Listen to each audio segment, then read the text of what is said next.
मणिपुर के किसान इंसाफ मांगते हैं, मणिपुर के छात्र इंसाफ मांगते हैं।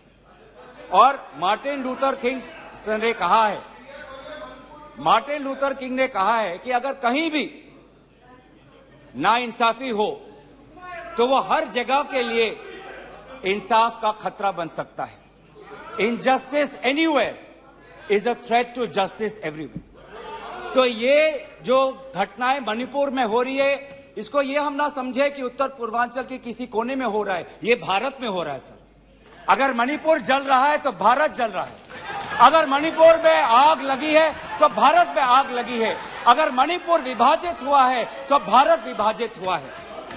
तो आज हम सिर्फ मणिपुर की बात नहीं कर रहे, हम भारत की बात कर रहे हैं। सर, हमारी मांग स्पष्ट थी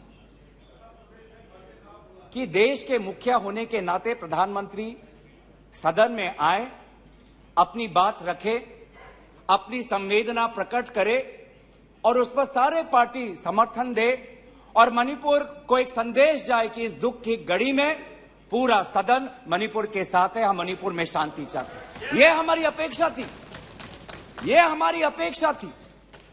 लेकिन अफसोस की बात है कि ऐसा नहीं हुआ। प्रधानमंत्री महोदय ने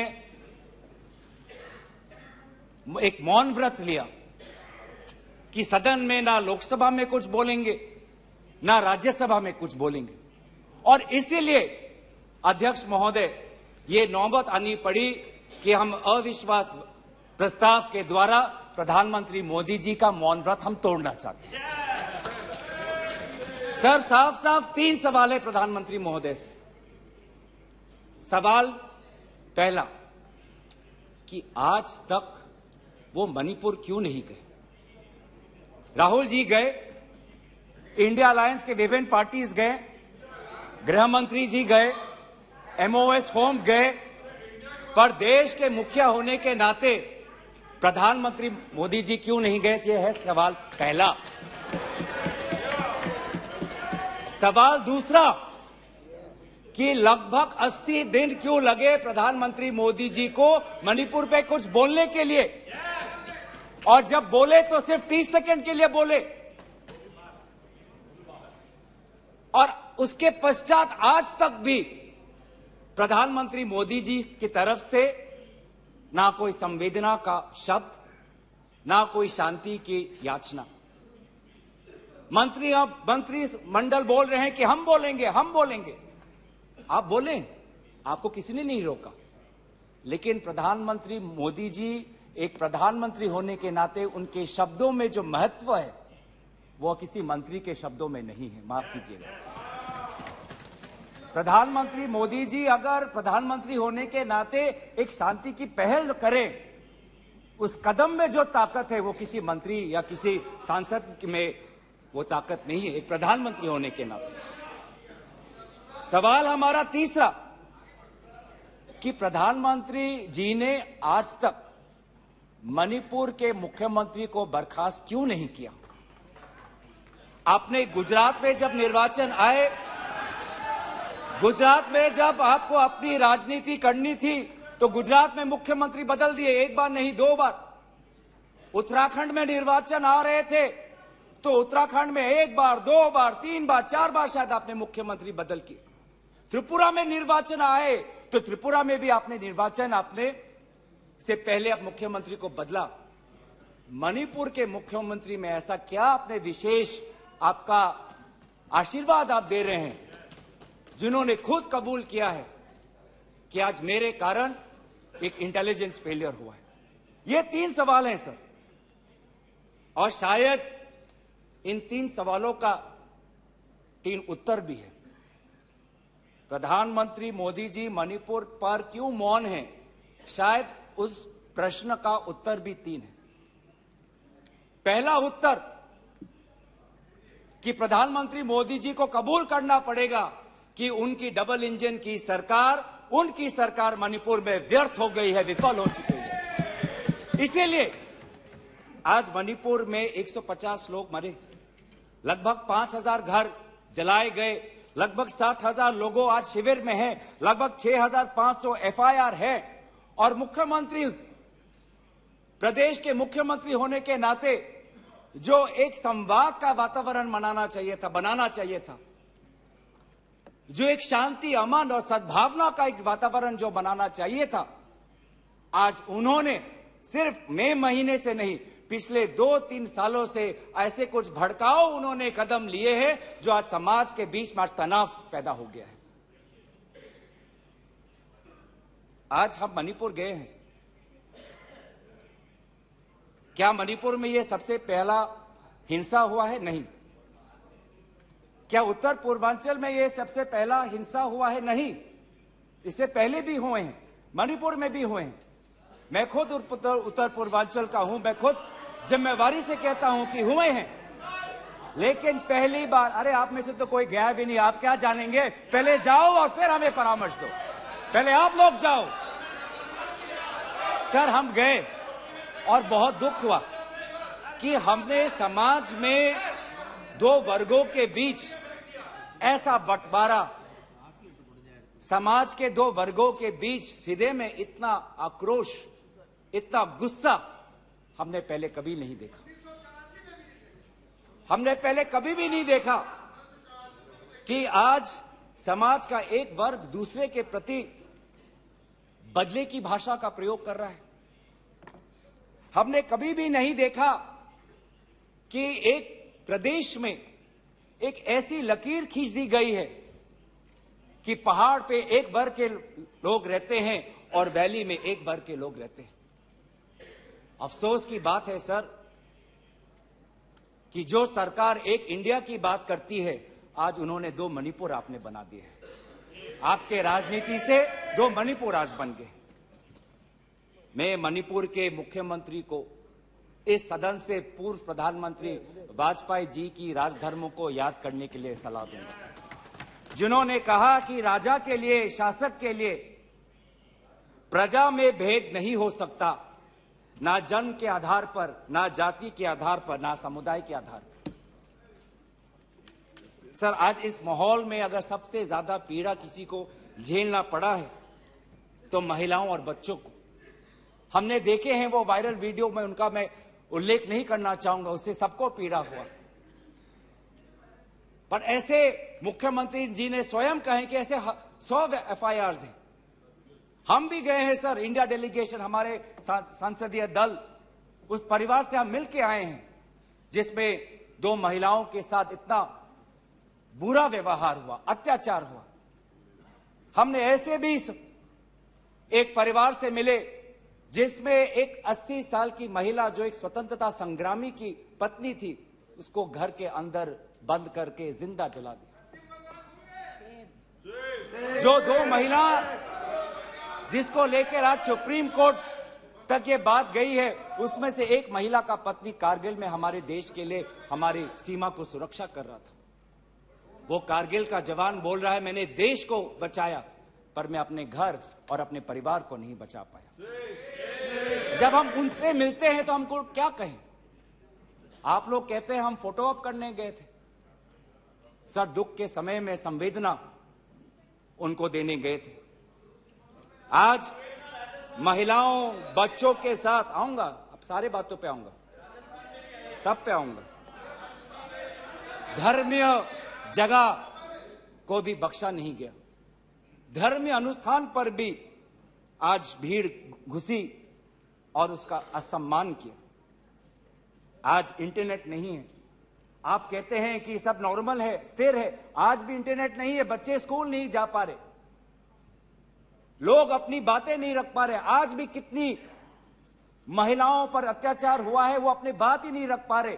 वो तो वीडियो वायरल हो गया, नहीं तो मुझे लगता था कि आज तक प्रधानमंत्री मोदी जी मौन रहते अगर वीडियो वायरल नहीं होता। पर ऐसे हजार से ऐसे अत्याचार हुए। लेकिन वहां के मुख्यमंत्री क्या कहते हैं? अभी ड्रग्स के ऊपर वो बोलते हैं कि ये सब ड्रग्स के लिए हुआ है।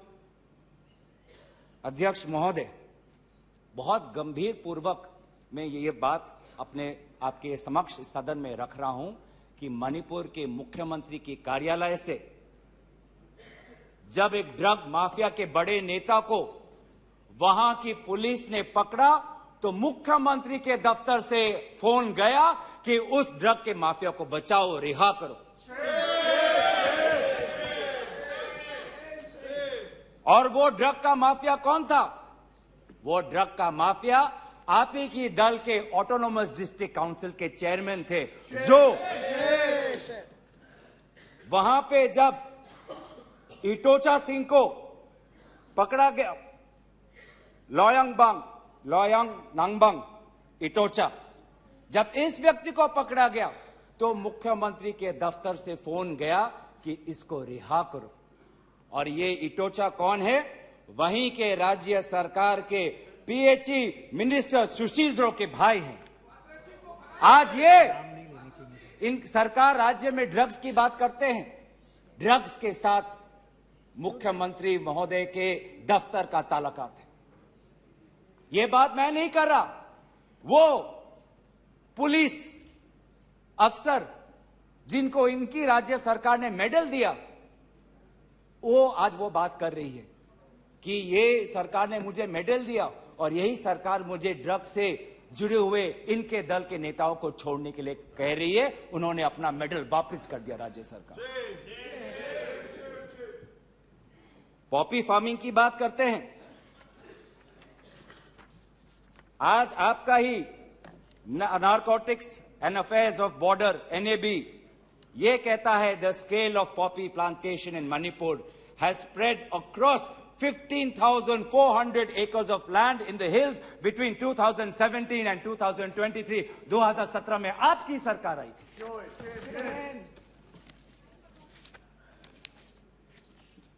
आज इंडियन फॉरेस्ट सर्वे रिपोर्ट 2021 में कहता है that within 2 years time the forest area of Manipur has decreased by 248.63 square kilometers. ये आपके सरकार के नजर के सामने वहां के जंगलों को काटा जा रहा है और पॉपी फार्मिंग को बढ़ावा दिया जा रहा है। गृह मंत्री ड्रग्स को लेकर बार बार वक्तव्य देते हैं, लेकिन गृह मंत्री महोदय आपको भी पता है कि पिछले 5-6 सालों में ड्रग्स की ये समस्या कमी नहीं, थमी नहीं, बढ़ती जा रही है। लगभग 2017 में एनसीआरबी का डेटा है 1113 केसेस, 2021 में 3611। तो ड्रग्स की समस्या आज बढ़ती जा रही है। तो कहीं ना कहीं प्रधानमंत्री जी चाहते हैं कि वो मौन रहे ताकि उनकी राज्य सरकार की छवि धूमिल ना हो, क्योंकि उनको छवि से लगाव है। चाहे लोगों पे अत्याचार हो, ड्रग्स की समस्या बढ़ी हो, ये उनके लिए महत्व नहीं रखता। पर जैसे कि मैंने कहा कि उनके मौन रहने का कारण 3 है, अभी तो मैंने सिर्फ एक कारण का उजागर किया। और दूसरा कारण यह है, और बहुत मैं सम्मानपूर्वक ये बात कहना चाहता हूं, दूसरा कारण प्रधानमंत्री मोदी जी का मौन रहने का यह है कि आज भारत केंद्र सरकार का गृह विभाग और राष्ट्रीय सुरक्षा सलाहकार आज विफल हुए हैं। क्या हो रहा मणिपुर में? 5000 से ज्यादा हथियार आज लोगों के हाथों में है। लगभग 35 पुलिस स्टेशन में भीड़ वहां जाकर वहां से हथियार अपने साथ ले जाते हैं। कभी आप जितने भी राज्यों का आपने जो उजागर किया है, कभी ऐसी स्थिति देखी है कि 2 महीनों में एक भीड़ पुलिस थाने में जाकर, पुलिस ट्रेनिंग कॉलेज में जाकर वहां पे जो हथियार है वो लेके जाती है? क्या क्या हथियार ले गए हैं? क्या क्या हथियार लूट के ले गए हैं? INSAS rifle, AK-47, light LMG light machine gun, self loading rifle, SMC, motor, grenade, bullet proof jacket, 6 lakh ammunition, 6 lakh गोलियां आज लोगों के बीच में है। कि ये राष्ट्रीय सुरक्षा का मामला नहीं है? कहां है राष्ट्रीय सुरक्षा सलाहकार? ये जो बंदूक है, ये जो गोलियां हैं, किस पर चलाएंगे? ये गोलियां हमारे भारतीय सेना के नौजवानों पे चलाएंगे। ये गोलियां मणिपुर के पुलिस पर चलाए जाएंगे। ये गोलियां मणिपुर के निहत्थे लोगों पर बरसाए जाएंगे। क्या क्या आपने आज ये जो हथियार है सिर्फ मणिपुर तक सीमित नहीं रहेंगे सर। लगभग ये जो 6 लाख एम्यूनिशन है, गोला बारूद है, AK-47। ये तो युद्ध के हथियार हैं, ये युद्ध के अस्त्र है। ये सिर्फ मणिपुर तक नहीं सीमित रहेंगे, ये आज उत्तर पूर्वांचल में भारत के अलग अलग जगह में ये हथियार जाएंगे और भारत के समाज को आज अशांति का वातावरण बनाएंगे। तो क्या कर रहे हैं आप? आज दुख की बात है कि अभी मुख्यमंत्री पहले तो समाज पर दोष ठहरा रहे थे, अब मुख्यमंत्री, मणिपुर के मुख्यमंत्री केंद्र सरकार और असम राइफल्स पे आज निशाना साध रहे हैं। आज ही हमें सुनने में मिला कि असम राइफल्स, जिसको जिम्मेवारी दी गई है देश को, लोगों को बचाने के लिए, उनको हटाया जा रहा है। मुख्यमंत्री के घर के जो विधायक हैं, मैं उनका नाम नहीं लूंगा, वो पूछते हैं कि इतने हथियार कहां से आए, क्या कर रही है केंद्रीय शासित सुरक्षा दल। ये असम राइफल्स किसके अनुसार काम करता है? ये असम राइफल्स गृह विभाग के मंत्रालय से इनको निर्देश दिया जाता है।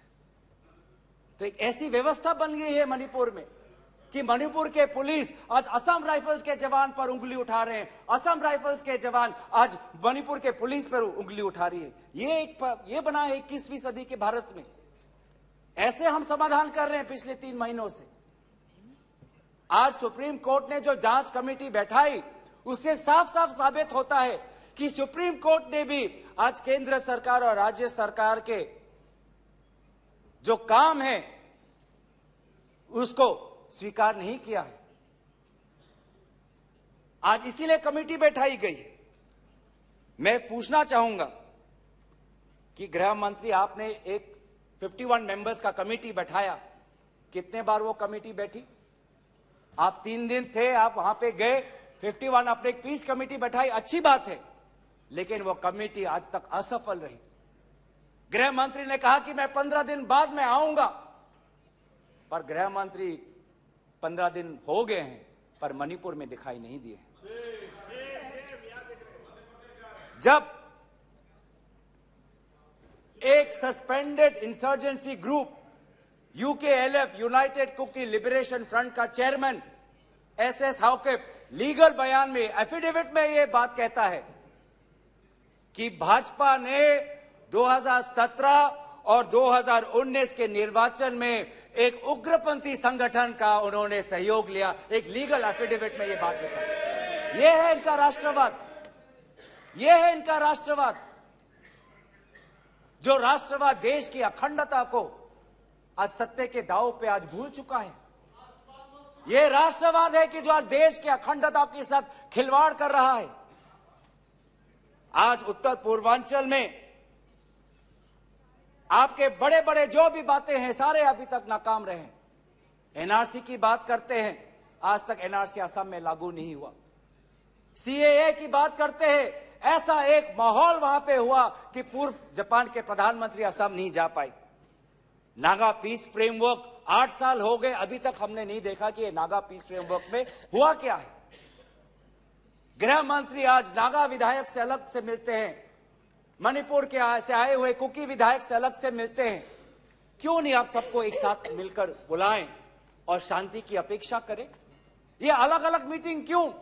ऐसे उत्तर पूर्वांचल की समस्या नहीं सुलझेगी कि अगर आप समाज, जाति, धर्म के आधार पर बंटवारा करें। आपको साथ में लेना पड़ेगा।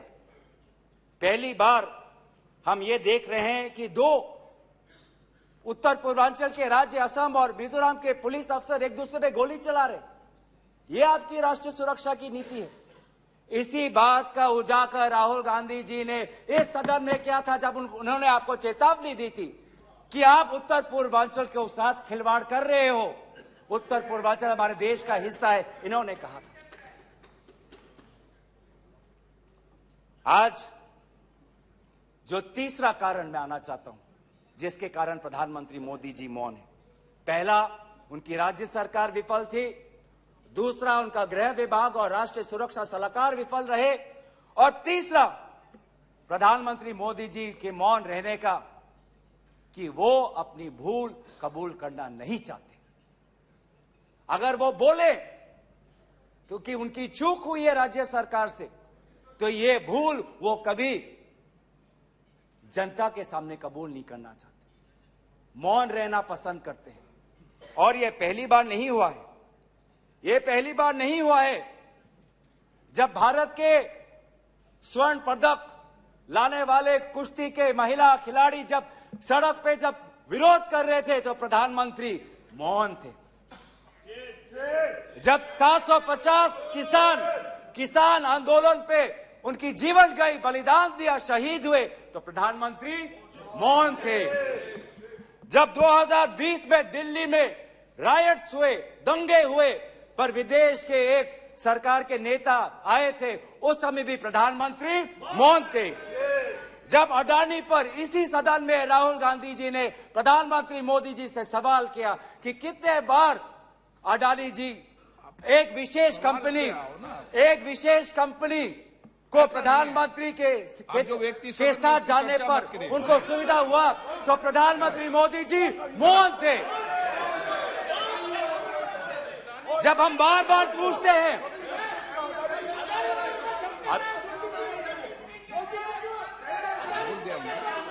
सर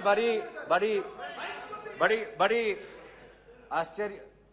आश्चर्य की बात है कि सर कि अभी तक मैंने प्रधानमंत्री का नाम लिया, अभी तक मैंने मुख्यमंत्री का नाम लिया, अभी तक मैंने गृह मंत्री का नाम लिया, अभी तक इनकी तरफ से विरोध नहीं आया, लेकिन जब एक विशेष कंपनी के मालिक का नाम लिया तो ये सारे मंत्री और सांसद खड़े हो गए।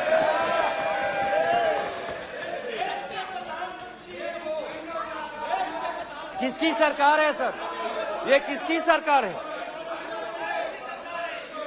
जब चीन पर हमने सवाल किया, चीन पर आप पूछे, मैं चीन पर आता हूं, जब चीन पर हमने सवाल किया कि चीन हमारे सीमा के अंदर कितने किलोमीटर पर है, तो प्रधानमंत्री मोदी जी मौन रहे। प्रधानमंत्री मोदी जी ने G20 के बाली समिट में प्रेसिडेंट शी जिनपिंग के साथ क्या बातचीत की, उनके विदेश मंत्रालय ने इसको छुपाने की कोशिश की, लेकिन जब चीन के विदेश मंत्रालय से बात आई तो भारत सरकार के विदेश मंत्रालय ने खुद कबूल किया कि हाँ, हमने ये बात छुपाई थी कि बहुत संवेदनशील बातें प्रधानमंत्री मोदी जी ने शी जिनपिंग के साथ बाली में किया। हम पूछना चाहते कि क्या बातें की आपने, क्या समझौता हुआ, क्या बताएंगे? विदेश मंत्री ने कुछ दिन पहले हम सबके समक्ष एक स्टेटमेंट रखा, पर उस स्टेटमेंट पर भी बाली में प्रधानमंत्री मोदी जी और प्रेसिडेंट राष्ट्रपति शी जिनपिंग के बीच में क्या बात हुई, इन्होंने उजागर नहीं किया। आप चीन की बात करते हैं, तो प्रधानमंत्री मोदी जी जब जम्मू कश्मीर के पूर्व राज्यपाल ने कहा कि उन्होंने प्रधानमंत्री को फोन किया था, तो ये राज्यपाल ने क्या कहा कि उनको चुप रहने का सलाह उनको मिला। प्रधानमंत्री मोदी जी मौन रहे। जब पूर्व एक राज्यपाल ने कहा कि हमने सुरक्षा मांगी थी हमारे पुलवामा के जवानों के लिए, लेकिन हमको कोई सुरक्षा नहीं मिली, जब ऐसा गंभीर बात एक पूर्व राज्यपाल, आपकी ही चुनी हुई राज्यपाल ने रखा, तो प्रधानमंत्री मोदी जी मौन रहे। जब कोविड में सेकेंड वेव में लोग के सांसों में, फाफड़ों में ऑक्सीजन नहीं था, तब प्रधानमंत्री पश्चिम बंगाल में वोट मांग रहे थे। जब मणिपुर में महिलाओं पर अत्याचार हो रहा था, तो प्रधानमंत्री जी कर्नाटक में वोट मांग रहे थे। ये कैसा राष्ट्रवाद है? ये कैसा राष्ट्रवाद है जो देश से ऊपर अपने सत्ता को ज्यादा महत्व देता है? इस देश के इतिहास में हमने दूसरे प्रधानमंत्री भी देखे हैं। हमने ऐसे भी प्रधानमंत्री देखे हैं जिन्होंने उत्तर पूर्वांचल और भारत की संवेदना को समझा।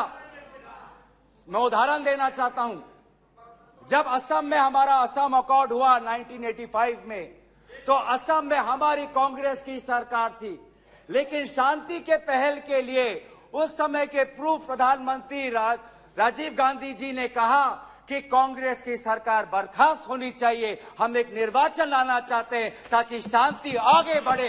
ये हमारा राष्ट्रवाद है कि दल से ऊपर हमारा देश, ये हमारा राष्ट्रवाद है।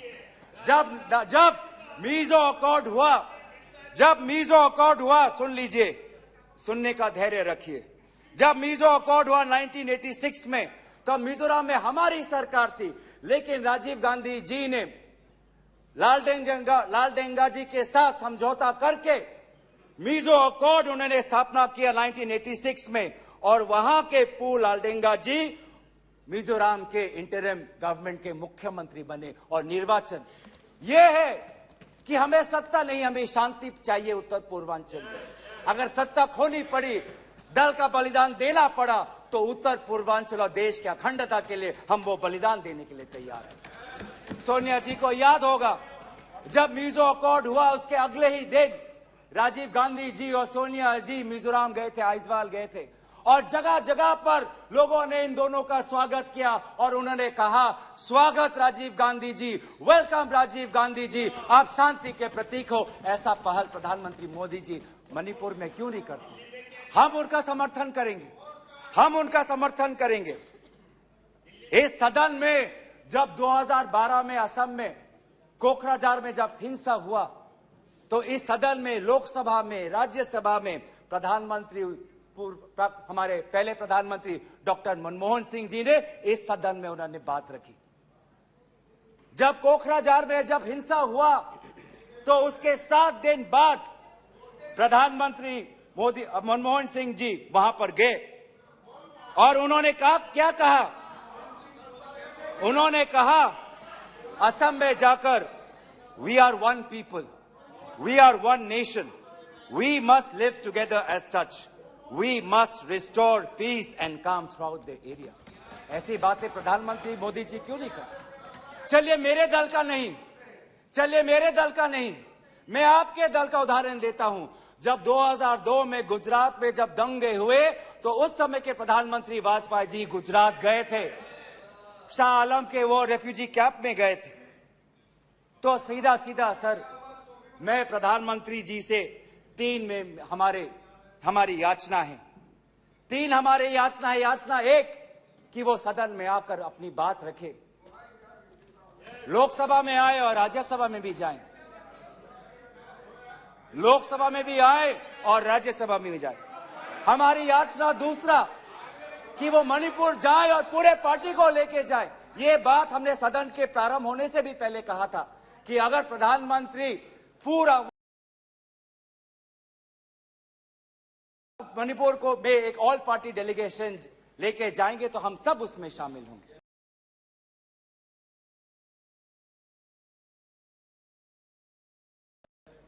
और हमारा तीसरा ये याचना है कि मणिपुर के विभिन्न समाज सेवक संगठनों को बुलाकर एक मीटिंग करिए, शांति का एक पहल रखिए। लेकिन प्रधानमंत्री क्या कर रहे हैं? प्रधानमंत्री आज इंडिया अलायंस को बदनाम करने में तुले हैं, देश के नाम को आज बदनाम करने में तुले हैं। अफसोस की बात है, अफसोस की बात है, जब आप पॉपुलर फ्रंट ऑफ इंडिया की बात करते हैं, इंडिया मुजाहिदीन की बात करते हैं, ईस्ट इंडिया कंपनी की बात करते हैं, तो हम इंडियन इंस्टीट्यूट ऑफ टेक्नोलॉजी की बात करते हैं, हम इंडियन स्पेस रिसर्च ऑर्गेनाइजेशन की बात करते हैं, हम इंडियन पुलिस फोर्स की बात करते हैं, हम इंडियन एयरफोर्स की बात करते हैं। आप जब इंडिया को बदनाम करते हैं तो हमें तो भारत का तिरंगा दिखता है, जहां पे गेरुआ है, सफेद है, हरा है और बीच में अशोक का चक्र है। आज नफरत एक हथियार बन चुका है, नफरत एक हथियार बन चुका है वोट जीतने के लिए। वो चाहे मणिपुर में हो, वो चाहे हरियाणा में हो, वो चाहे कर्नाटक में हो, वो चाहे मध्य प्रदेश में हो। आप जितना भी नफरत फैलाएं, आप जितना भी नफरत फैलाएं, हमने राहुल जी के नेतृत्व में भारत जोड़ो यात्रा किया है। आपके नफरत के बाजार में हम जगह जगह पे मोहब्बत का दुकान खोलेंगे। हम संविधान की सुरक्षा करेंगे। Our constitution that talks about equality, liberty, justice, fraternity, हम इस संविधान के आदर्शों की हम सुरक्षा करेंगे। आप पूंजीपतियों का विकास चाहते हैं, सबका विकास कहते हैं, लेकिन करते हैं पूंजीपतियों का विकास, और वो भी सिर्फ 6 पूंजीपतियों का। आज भारत में एक ऐसा हमने व्यवस्था देखा है कि 6 कंपनियों के पास आज 25% पोर्ट है, 45% सीमेंट प्रोडक्शन है, 33% स्टील प्रोडक्शन है, 60% टेलीकॉम प्रोडक्शन है, 45% कोल प्रोडक्शन है। ये है आपका विकास का मॉडल, ये है आपका विकास का मॉडल। मैं उस कंपनी का नाम नहीं लूंगा जिससे आप उत्तेजित हो जाते हैं, लेकिन दूसरे कंपनी को तो नाम ले सकता हूं। ये कैसा प्रक्रिया है सर? ये कैसा कॉम्पिटेटिव इकोनॉमी बना रहे हैं? जब अप्रैल 2030 में श्री सीमेंट संघी इंडस्ट्रीज को खरीदना चाहता है, तो जून में ही श्री सीमेंट पर आईटी का डिपार्टमेंट का रेड होता है, और जुलाई 2023 में श्री सीमेंट एक्विजिशन से बाहर निकलता है, और अगस्त में अडानी का अंबुजा सीमेंट संघी इंडस्ट्री को खरीदता है। ये इकोनॉमी बना रहे हैं, ऐसा इकोनॉमी आप बनाएंगे? हम चाहते हैं पूंजीपतियों का विकास नहीं, हम चाहते हैं कि किसान का विकास हो जिससे राहुल जी मिले हैं। हम चाहते हैं वो मैकेनिक का विकास हो जिससे राहुल जी मिले हैं। हम चाहते हैं वो फैक्ट्री वर्कर का विकास हो जिससे हमारे पास आते हैं वो स्मॉल बिजनेस, वो ट्रेडर्स जो हमारे पास आते हैं, हम उनका विकास चाहते हैं। आप गरीबों की बात करते हैं, आपने गरीबों के साथ विश्वासघात किया है। आज टमाटर 2050 केजी में, पेट्रोल 102 लीटर का, एलपीजी 1200 रुपए सिलेंडर का, मिल्क आज दूध के दाम पे। आपको इकोनॉमी की बात करते हैं, लार्जेस्ट फास्टेस्ट ग्रोइंग इकोनॉमी की बात करते हैं, जाइए ये भाषा उस आजाद मंडी के उस आदमी के सामने वो रखिए जिसके आंसू आज पूरे देश ने देखा है, जो कहता है रो रो के कि मेरे पास पैसा नहीं है। ये जीडीपी और फास्टेस्ट ग्रोइंग इकोनॉमी की बातें उनको समझाइएगा। आजादपुर मंडी में राहुल जी गए, आप किसान की बात करते हैं, आपके डेटा में आज हमको मिला है कि लगभग 10,000 किसानों ने आत्महत्या कर दी है, जिसमें से किसान है, श्रमिक है, कल्टीवेटर्स है। ये है पार्लियामेंट में आज उत्तर आता है कि एमजीएनरेगा में 5 करोड़ लोगों को आज एमजीएनरेगा से बाहर कर दिया है। ये आपका विकास है? तो सर ये आप गरीबों पे विश्वासघात करिए, हम राजस्थान की तरह देश में महंगाई में हम राहत लाएंगे। आप आदिवासियों में अत्याचार करें, हम आदिवासी छात्र, महिलाओं और एनजीओ के साथ हम भारत को हम जोड़ेंगे और इंडिया को जिताएंगे। India that is a union of states, we will protect and we will win. जो 2024 में भारत जीतेगा, इंडिया जीतेगा, इतना अहंकार मत करिए। इन्हीं बातों के साथ मैं अपना प्रस्ताव यहीं पे रखता हूं। धन्यवाद। निशिकांत दुबे।